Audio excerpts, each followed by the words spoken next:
It's Weekend Update with Colin Jost and Michael Che.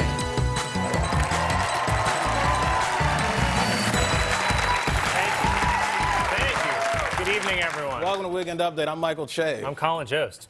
President Trump announced that he is changing his permanent residence from New York to Florida. Because you know what they say, if you can't drain the swamp, move to it. I gotta say, it is such a genius troll move that Trump raised taxes for New Yorkers and then left New York. It's like ripping one in an elevator, then pressing all the buttons and running out. Trump also said he's leaving New York because local politicians have treated him very badly, especially one New York politician who's been actively destroying his life. Yeah, I don't blame Trump for moving. He got booed today in New York at the UFC fight. He got booed in D.C. at the World Series. Now he's moving to Florida so he can probably get booed at Disney World. He gets booed everywhere he's ever lived. I mean, even Cosby can still play Philly. By the way, you gotta be a special kind of guy for New Yorkers to unanimously hate you. I mean, we put up with a lot of bad people. Just today, I had a fella yell the N-word at me on the subway with a hard ER. And even still, I don't hate him. I just finished peeing and switched cars.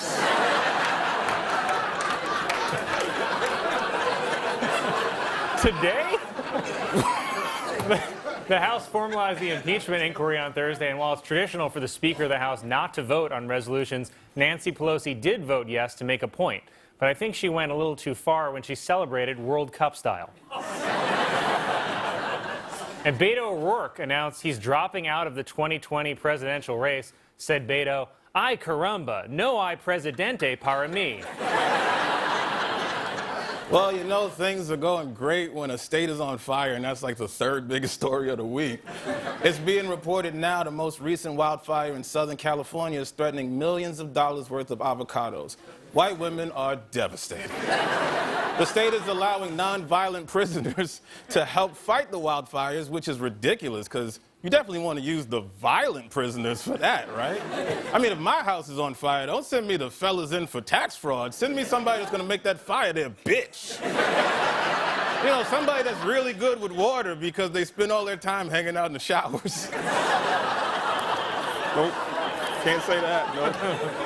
It was reported that just after President Trump named Rudy Giuliani as his cybersecurity advisor in 2017, Giuliani went to an Apple store for help after he entered the wrong password in his phone 10 times and permanently locked himself out.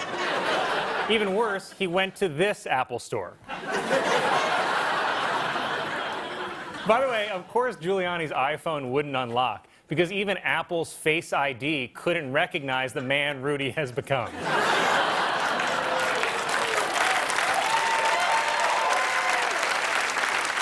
A forensic pathologist hired by Jeffrey Epstein's family is claiming that his death was not a suicide, but that he was murdered.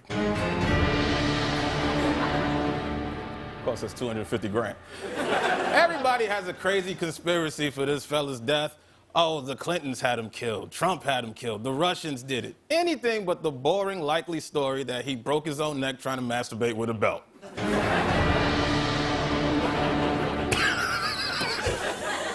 That's your theory.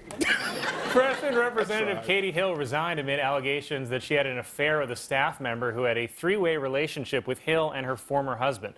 It's a shame because Hill was the rare politician who could help two parties come together.